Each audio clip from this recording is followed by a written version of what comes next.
Alléluia, non viens, les toji, akpenao, ma on est là. Gloire à celui qui est assis dans les cieux. Ah, le nema mi ato kafuna yoa, tegbeda. Yema. Fo akpenao ba woluga le si ona wona mi la jemianu.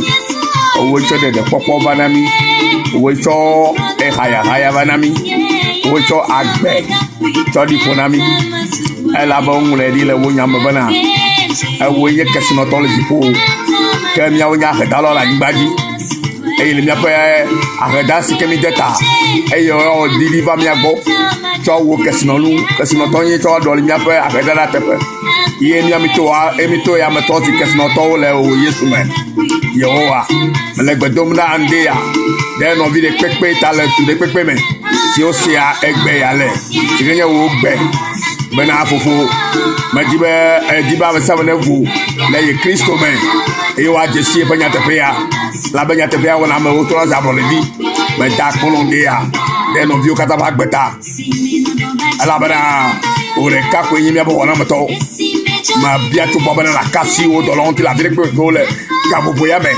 na wo gbo ko na aga de nu ko me no le nusi o mi so son e keke oji leji bana mi ato ti to baba ya ko za mo joji o na baba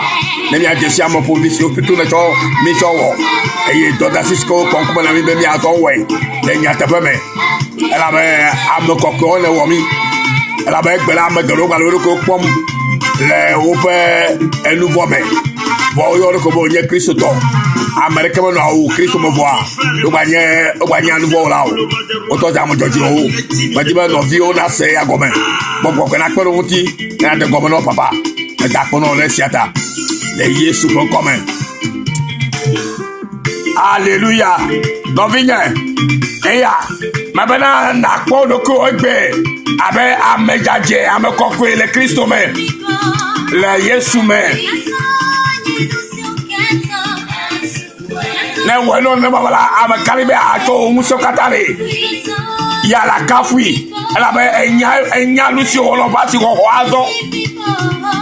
Alléluia.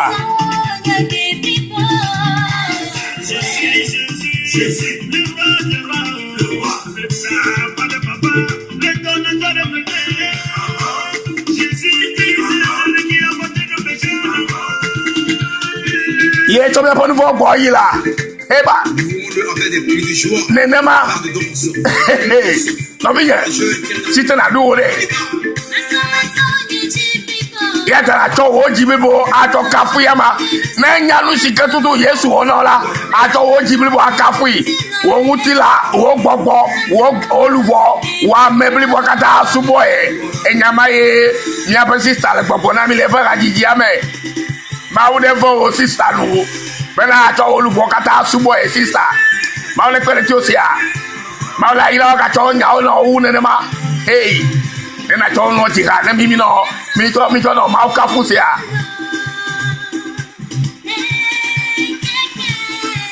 kabu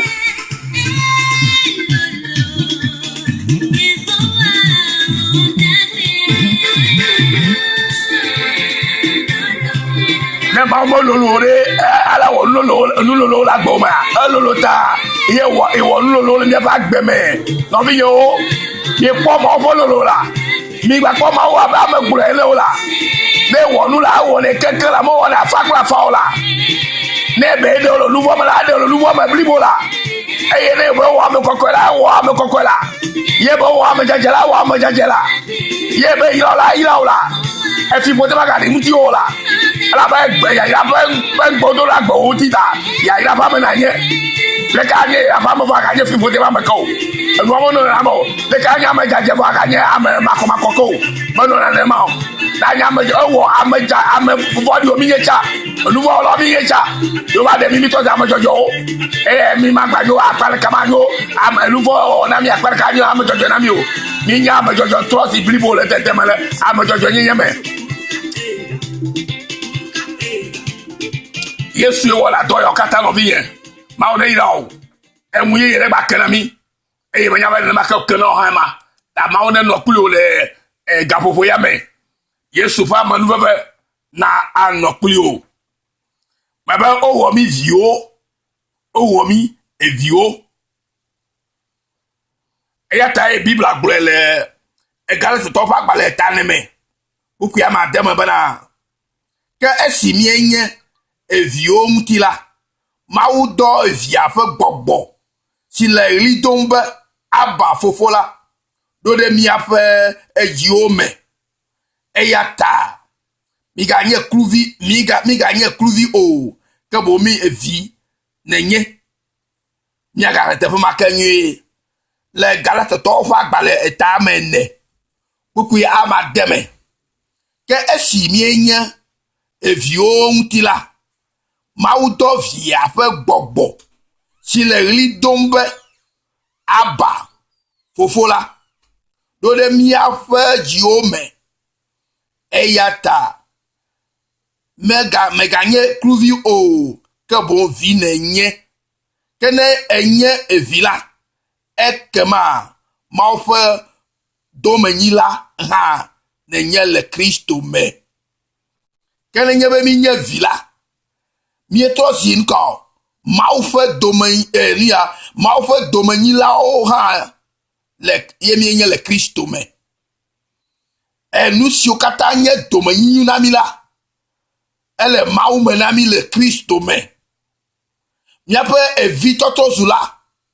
E to si domeninu nami le Christo me. To maou me. Alléluia. Ta me dibe no vinye. Le nu so stro yo le ji yimela. Me dibe na senu yo gomo bena. Bibla glo na mi nyo bena de. E vila. E ya no afe ameda. Kake kluvila. On doit faire medao. Il y a trois vignes te photo là à no Christo meda. Bonne yenye kluvila. Wa ga toma sao. Wa ga sara mobubu fa. E kluvila no pere kamele si o. Et tam go be mi me gagner kluvina nouveau. Kemi to ze kluvina joje yenye. Ye me glo. Ne ma Bible ha glema. Mi to ze kluviona jojo yenye. Alors, Jojo, il y a pas de au mitosu. Mais il y a un nouveau. Un peu de au.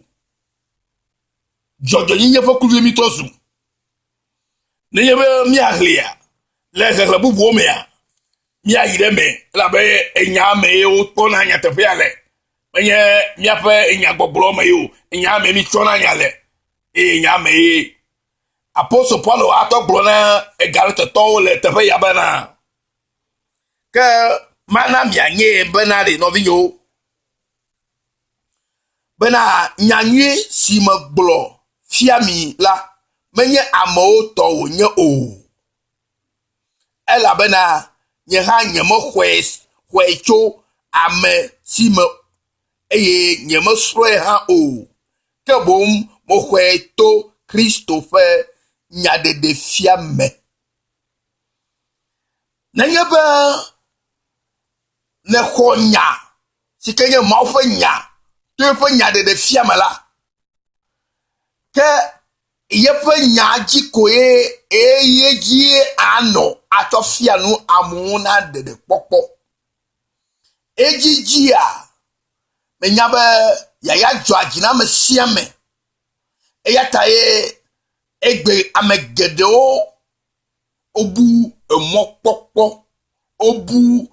subo ke do la subo ko la subo maola o mo gatro subo nene mao ela be amebrelo va sogbo alegbegbe yo cho na Bible va kpado ko abe maola yira mawo ya mawo yira na nyata fo le nya gbongbe si agbe ela be na nya mawo cho nya de jiji no la ejebe na wo enti do bana amokata ona to ma akpo videle me mawa yawo mawa awol anja awoni agbo futo ni gbo nya mo gbogbo eye jijo na mo kakakaka vokapi mauna wonde na ode kafi na nye na ponde chogo me chu amere bore ami agbo ya anyi domanyila ya anyi na me ego me na oji oto family mame eye atozi ville famille mame eye famille ma fe nu kata enye to egbela Christo to si ominyala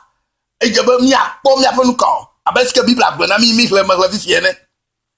que esi mienye vio mutila maudo via fe gbogbo si le ri dombe aba fofo la do de mia fe jio me esi ke mienye via mutita mauto do nka ye fe nto fe gbogbo si le ri dombe aba fofo la de mia fe jio me novi eyata mi me gagné cluvio mi me gagné cluvio elle avait maunto dovia va gbogbo e dovia unto demi agbo bena ye na ba womi e viona e fofola e mi me gagné cluvi si que mi nyecha le nouveau point un setel que o mi toise cluvi le jojo nye point un setel si que le Christ me et mi troisi domeni là-haut le Christ me to maume que mi troisi viola et que ma maufe domeni là-haut ha yenye le Christ me maufe domeni là ha yenye le Christ me no vigne et yeta me dit be ma do pe nu si oji no de ka nanya Benade. Qu'est-ce que Benade? On me tua afiana amecho et celle-là peut me que bon to Jésus Christo dit me de décolantila. Et yata miaoha mi kwa Jésus Christo dit c'est bana wato afiana mi to Christo dit me. Et menye cho eselafe dowo me elle bena o ma cho afiana mutila de ke cho eselafe dowo me alléluia le galette to fa gbale etave puku wi adia me heila nemi glele fimala me dit ben no vigne na se comme le cria que esi mienye bena enye me glole nyale me vayi bena enunyala ehiana Kristo to enunyala ehiana mia me gbeto eyata esi Salomo a du fiala ebia nunya mawu Salomo ebia nunya be ya tomatoma kplo edukoa nunya si na boto siama onya gome enunya ehiena amegbeto pour vivre pepe keme ma ucho efo gbogbo to de bena watema ase efo nya gome alléluia eyata mi mi anosi de Salomo ene e mi anonunya biamba gbogbo kokko sike ma ucho to demia fa jiomola na to ma de nu gomenami to ma ofe enya sikenye hanye egbogbo fe wuse sike imi kona to anya me eye mi to jenasi edo sike Yehowa wona mi la to via Kristo ji e o chomi wo vinaido kui bena mi atosi amekokyo na ila bena nenema wa nobe mi atomo ajesi maufe do da sisike woto Kristo ji na nye propo de popo alléluia eyeta obona mi bana ke esimi enye bana o ma cho afiane amecho selam pe do mo o ke bon to Yesu Kristo ji khose medede ko launti Kristo ji khose de demako yemia pa amajojo nyenye adeblibole menyo to sie esia ji wo ma yo ela bena esia mo wonto ha nye klo mmeto de kalemo kaka ba gbobe alofa adekpe blatovo ejpleji vo su kata le Bible me mi atoma wo kata jia o ngule di ba esia la enye mi afa kicha si ke de fiami alo a pipi si ke me mi akpo a to de signal ko bana mi nya nouveau la o e si ke mi premier ko la pipi amene ma ñu to siamala e sia azon a enya akpo mi azon aide Yesu bo bono atrom awomi amejojio le to ye pa manuveve plefe do manyu fo do la me no vinyo ejebe mi asenu si ogomanyu eya mia o ha mi kwa Yesu Kristo ji se bena wacho afiana mi to Kristo ji hose me eye menye to selafe do wo me o ela bena Bible agbenyo bena ela bena o ma to afiana untila leke to selafe do me o kene okpomi amesiwo le didimbana wacho afiana mi le Kristo mela bena mia onto ha nouveau wolao mienyela ekema Kristo le nouveau fe subo nyam bede ye Bible aglo nenye be mi le gbogbo bo wacho afiana mi to mi afa so ji wo mela kemi le popo me Kristo ha enye nouveau wola kake Bible agbo be gbede de Kristo ha enye nouveau wola awo e ba to mi o ya po nouveau to ide to de kweji e ya ta o to nouveau plepe e fe ko plepe e kuche chokata wa di e yo fo titre amekokwe azon bana ya defia mi bana de e to mi po nouveau gbo kata yi na mi e trova be ya homide ye il faut la pas comme alléluia Bible avec gbede Christo menye nouveau le nye nouveau alo menye nouveau là o ela bana nemega tu nous siwo memula ekema me fia dokinye ovodala neme tu nous siwo nye to me tu dalebo nye me gato mula apostle Paul nya egbon ke eto si vodala que Christo a me ko jojo nyenye levo nu kata ya gbo ba twa ya on ya dia fa afia toto cho esalamu ma ha que ye mato wo siaji o e te Christo valo vore nu kata ya ga die fo jojo nyeto sia mo ma ha ke wo le ko vodala ke e ye gbo ba Christo ha nye nouveau ola bo Christo menye nouveau ola ori amajaje o nya me kokko onye ma ofo vi onye vana mia club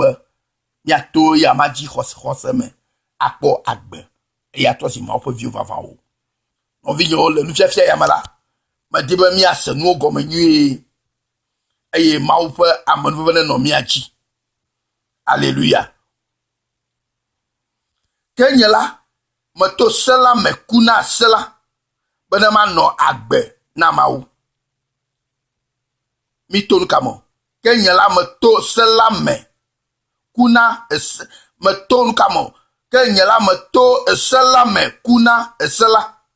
bana ma no agbe na mawo de ko mi to sela me eye mi kuna sela bana zomia no agbe na makao na mawo de ko mi akpe Kristo klade aticho gaun mele agbe gakamenye nye gale agbe o ke wo Kristo ye le agbe le menye ke nu si fe agbe mele le ntila me azola mele agbe le mauvi si lom eye wo cho ye unto dokuina de tanyela fe ji khose me nyema ado vlo nyema du avlo maufe amenuvela o ela bena ne jojo nyenye to sela me vala ekema Kristo ku jojuro Bibla le eme kona nye kplo brother sister bena ni nyebe jojo nyenye ato mie ba gbagba jejeme be mi awore sia oji kenken afi mi akpo dede la ke nu kae Kristo nyema o ke Bibla gbogbo ke o Kristo fo baba nye jojuro e bo de Kristo fo baba nye jojuro a ono visikela agbagba jemegbe bena ya wo sia o mo wo katanji bo me tolele e me to wo gele ma afisala do Yesu nyaya e ya ta gbogbo bena va e gbo bena ye va be ya wu esio kata nunami eye o va wu nu nyateƒe ha eya ta ya apôtre Paul le gbɔgblɔ na Galate tɔ nyere be wona nya bena ɖi yemenu enu xɔxlɔ enu fiame alo nu si ke le wo fiam la metso ame ƒe nuɖo anyi me o ke etso Mawu Kristotɔ ye ɖe esia fia ye elabe ame sia ame nya agbe si ke nɔ tsã ye nya ame si ke dia Kristotɔ yome wuawo gake si ke Yesu Kristo dogoe la eɖe ɖokui fia ye eye wòfia nu ye ku ɖe ɖeɖekpɔkpɔ kple dzɔdzɔnyenye ŋuti to amenuveve la me ɖeɖe ko menye to sia ƒe dɔwɔwɔwo me o eya ta gblɔe nyuie ɖe bena yema do vlo Mawu ƒe amenuveve la o ame geɖewo gbakpɔtɔ vlo do Mawu ƒe amenuvevea gbe gake medi be maɖo ŋku dzi nɔ bena ɖe nanɔ te vlododo Mawu ƒe amenuveve la elabena dzɔdzɔnyenye meto se la me va o ke bo Kristo me wòto va dzɔdzɔnyenye meto sia me va o alo dzɔdzɔnyenye meto sia dzi wɔ me va o ke bo dzɔdzɔnyenye si ke eƒe ame mi trɔ si la eto Kristo dzi xɔse me nɔvinyewo elabena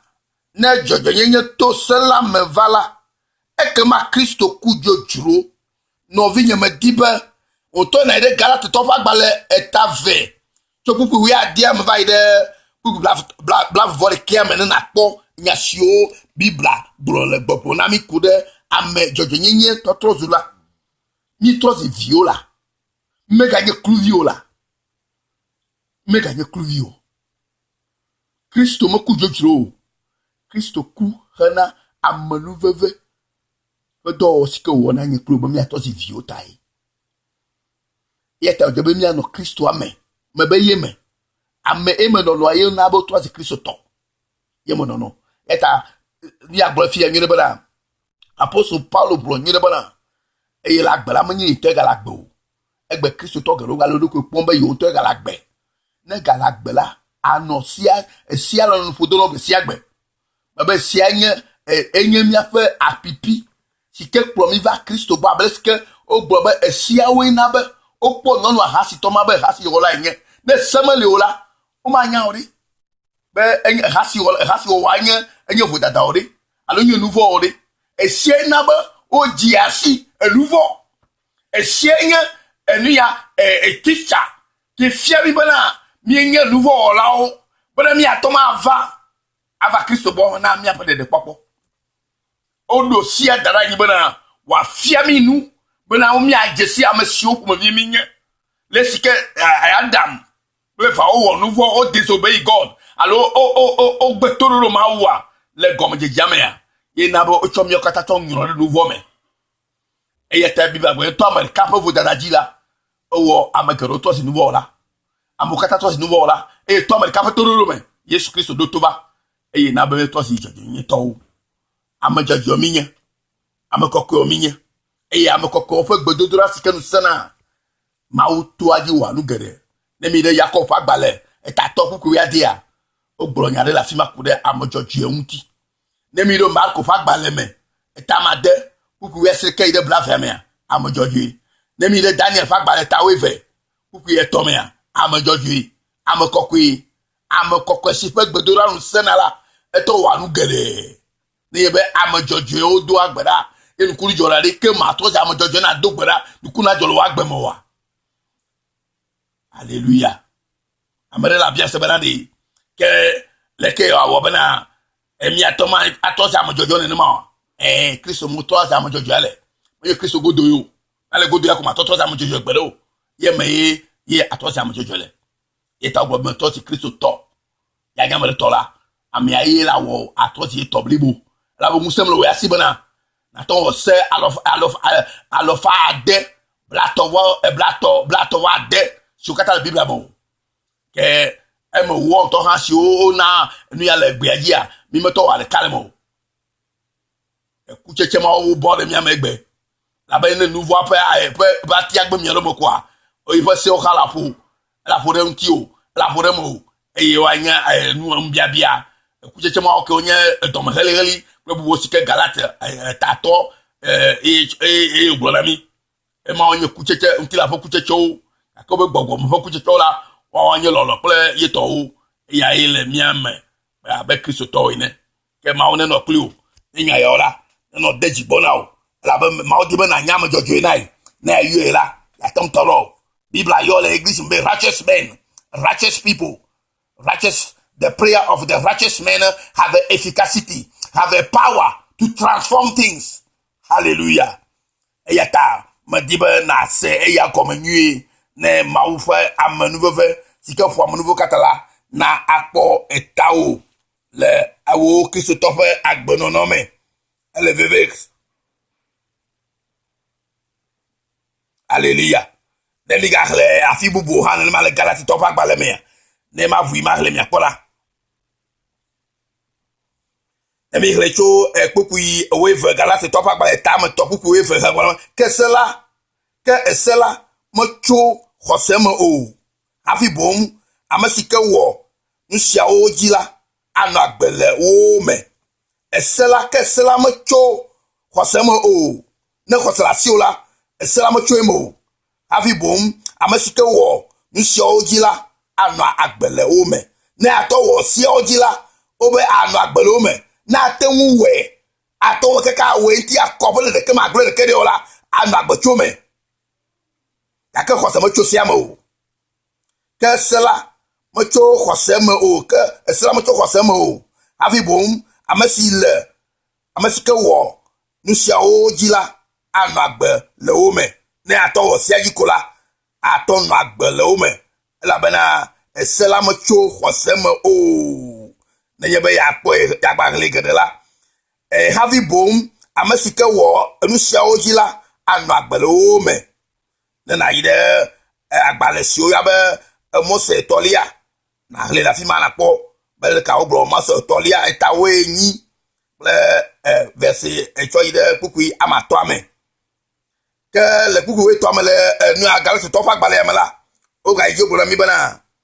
le kukuwe toame le galati tofa agbale tato Christo refede miata redemicho eselafe efifode la me Seigneur Christo refede nyekluota redemicho selafe fifode la me esi o vazu fifode le miata elabena onwre di bena o fofide amesiame si o he de atingula bena Abraham fe yaira la nava trosubola oji le Kristo Yesu me bena mi aho gbogbo kokwe fe ngbedodo la to khose me hallelujah obele Kristo he fede miata he de micho esela pe fifode la me esi wozu fifodele mieta elabo onwure di bana o fofide amesiokala tiwu Yesu ko mi apo nouveau gba oyita eyo ta o clear tiwu do eya ta yo chodo li barabas feteforo barabas enyenye klio be gleva icha bena miawenye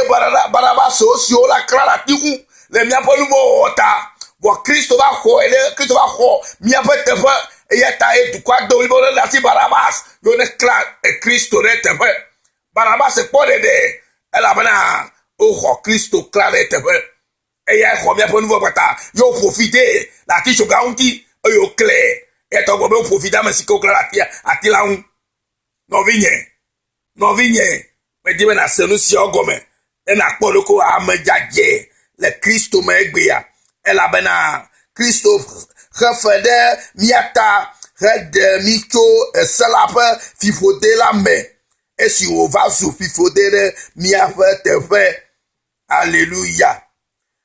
bana mi atros ya mekao Abraham pe ya pe domeninu ya irato ela beto ya metros bolo ha oko Yesu Kristo yise bana khokona nyoto bono no khogbo kokwe sikenya ngbododo to mawo ji khose me hallelujah eya tanovinyo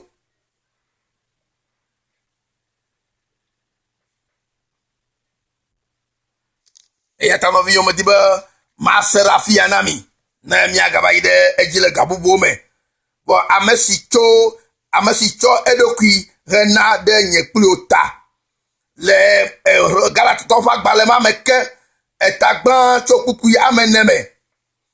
ame si tsɔ eɖokui hena le mía nu vɔ ŋuti bena yeaɖe mi atso xexe vɔɖi si li fifi la me le Mawu mía fofo ƒe lɔlɔ la nu ame si tɔ anye kafukafu tso mavɔ me yi ɖe mavɔ me amen ame si tsɔ eɖokui hena ɖe mía nu vɔ ŋuti Yesu Kristo ye bena yaɖe mi atso xexe vɔɖi si li fifi la le Mawu mía fofo ƒe lɔlɔnu la me ame si tɔ anye kafukafu tso mavɔ yi ɖe mavɔ me amen Mawu ne nɔ kpli wo ne Mawu ne yra wo elabena ewoe trɔ ze ame dzɔdzɔe medi be nakpɔ ɖokui nenema natsɔ xɔse axɔ Mawu ƒe nya dzi se eya koe awɔe bena ade blibo le Kristo me Kristo menye nu vɔ wɔla o nu vɔ siwo mi wɔ eye Kristo va xɔ ye wòtsɔ ɖi eye wòfɔ ame kɔkɔe be mianɔ agbe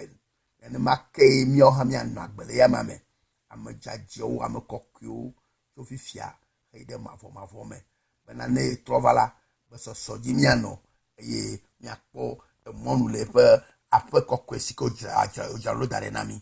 le Yesu ƒe ŋkɔ me Mawu ne yra wo eye nenɔ kpli wo ne yra wo ƒomea ne yra wo aƒelikawo ne yra wo nuwɔnawo katã tso fifia eyi ɖe mavɔ me natsɔ kafukafu ane yama le Yesu Kristo ƒe ŋkɔ me amen